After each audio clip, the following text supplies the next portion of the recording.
Salut à toi, aujourd'hui je voulais te partager l'ingrédient qui fait la différence dans toutes les relations. Si tu as envie d'être quelqu'un d'inspirant, si tu as envie d'être quelqu'un d'intéressant, d'intéresser n'importe qui, mais sans avoir aucune phrase toute faite à fournir. Si tu as envie d'avoir des dialogues, des conversations qui sont intéressantes et que peut-être aujourd'hui tu te sens justement pas intéressant, pas inspirant. Si aujourd'hui tu as la sensation que les gens t'écoutent pas ou bien quand ils t'écoutent, ils décrochent assez rapidement, que tu te sens pas, disons, captivant auprès des personnes avec lesquelles tu parles. Alors, la conséquence de ça, c'est que voilà, tu penses beaucoup plus et tu parles beaucoup moins. Au risque de devenir, tu sais, un peu la plante verte dans cette grande pièce, la belle plante verte qui est artificielle et malheureusement que personne s'occupe, personne arrose. Et quand tu te retrouves dans ces cas où tu ne te sens pas intéressant dans les conversations avec les gens, tu as l'impression vraiment de servir à rien, malheureusement, on utilise, j'ai connu ça par le passé, des solutions que j'appelle des mauvaises solutions qui ne sont pas vraiment très intéressantes. Par exemple, le fait de vouloir apprendre des phrases toutes faites. Je reçois beaucoup de messages d'ailleurs de personnes qui me disent voilà Vincent, j'ai un entretien bientôt ou bien j'ai envie de séduire une femme ou quoi que ce soit. Est-ce que tu n'aurais pas des phrases toutes faites pour me permettre d'y arriver? Moi je dis ça c'est bien beau, mais je vais t'expliquer pourquoi après. Mais apprendre des phrases toutes faites, c'est exactement ça va entraîner exactement l'opposé de tout ce que tu recherches. Donc, tu ne vas pas arriver au but comme il faut grâce aux phrases toutes faites. Je vais te montrer pourquoi après. Il y a aussi la solution un peu par défaut tu sais que tu as un groupe de travail, tu as la pause café, je le vois d'ici, je l'entends même, tu entends ces petits rires comme ça, comme ça, tu vois. Donc, le fait de rire à toutes les blagues en faisant semblant de participer, tu sais, dans le but de rester intégré au groupe ou plutôt de ne pas se faire désintégrer. Donc, clairement, la solution de rire à toutes les blagues, de faire semblant d'être passionné par les discours, les rigolades des autres, c'est complètement faux, ça passe pas du tout. Et tu as vu, quand tu es en train de faire ça, si tu te mens pas à toi-même, pendant que tu fais semblant de rigoler, au fond de toi, tu es en train de te dire putain, vivement que je rentre chez moi ce soir, que je m'allonge sous la couette, j'en peux plus. Ou des trucs du genre, tu vois. Donc, franchement, solution pas terrible. Il y a une autre solution, celle, du coup, par défaut aussi, c'est de rester en retrait. Du coup, comme je pense, comme j'ai l'impression que je suis pas intéressant, je reste en retrait, je suis dans mes pensées, je dis rien.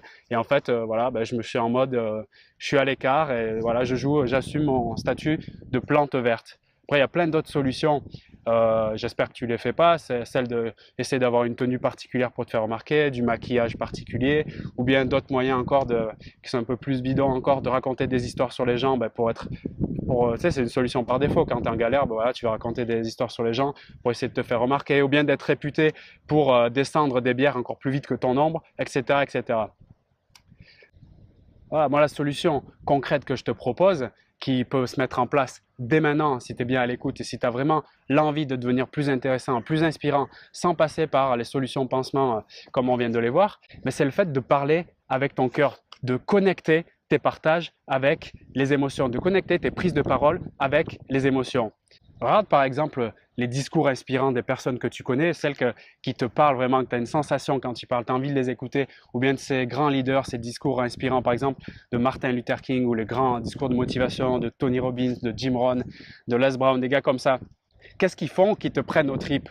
C'est pas parce qu'ils ont des mots bien ficelés ou des belles phrases bien citées, même si pour la plupart de ces grands orateurs, c'est le cas aussi. Tous ces discours, ils sont rendus inspirants par le fait que ces personnes, elles parlent directement du cœur. Elles parlent pas la voix, si tu veux, c'est simplement un transmetteur du signal qui vient du cœur. Et c'est ça qu'il faut bien comprendre. Et ce cœur, ce signal, c'est celui qui transmet la vibration, c'est celui qui transmet cette onde de choc, celui qui va te permettre de mémoriser ce que tu viens d'entendre, de voir. Donc ça transmet la chaleur, l'enthousiasme, la passion. Et ça, c'est vraiment fondamental. C'est ce qui fait toute la différence. Imagine le discours de Martin Luther King, ce fameux discours I have a dream.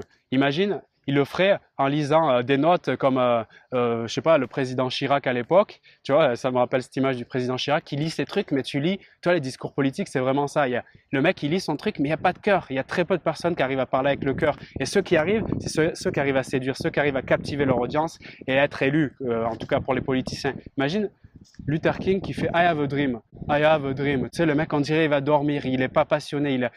C'est ça ferait toute la différence si le gars, il parlait pas avec le cœur. Et tout vient de là. Sans langage du cœur, tu crées des discours lisses et fades. Et les discours lisses et fades, on les retient pas et on n'a pas envie d'en écouter des nouveaux. Prenons l'exemple des Marseillais, tu vois, pour parler du sud de la France. Qu'est-ce qui fait quand on les qualifie de manière générale de personnes conviviales, chaleureuses, qu'ils ont le soleil en eux? C'est pas simplement parce qu'il fait 30 degrés 6 mois sur 12 dans cette ville. Non, c'est parce que les mecs, même quand ils te parlent d'une olive ou quand ils te parlent de leur anis à l'alcool, les mecs, ils sont pas en train de parler, tu sais, d'essayer de toucher le cerveau logique et rationnel. Non, ils emploient le langage du cœur, celui de l'émotion. Donc, ils parlent avec le langage du cœur et ils vont te parler d'une olive, ils vont te donner envie de manger une olive tout de suite parce qu'ils vont arriver à toucher ton système de représentation, que ce soit la vue, l'audition, le goût, tout ça. Et ça passe par le langage du cœur. Et du coup, peu importe le contenu du message, parce que c'est ça notre défaut, on se focalise sur le contenu. C'est quand on veut des phrases toutes faites, c'est se focaliser sur le contenu. Mais peu importe le contenu, si le cœur y parle, tu peux dire toutes les conneries du monde, ton message il sera percutant. Alors que si tu te concentres sur le contenu, ça sera lisse et fade, comme je l'ai déjà dit.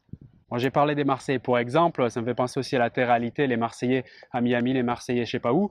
L'idée c'est pas d'accaparer et de monopoliser la conversation et de saouler les gens. Le but c'est de parler, de ne pas parler tout le temps, mais c'est de parler au moment les plus pertinent et donc avec le cœur. C'est là où ça va faire la différence, donc de ne pas monopoliser l'attention, je le répète.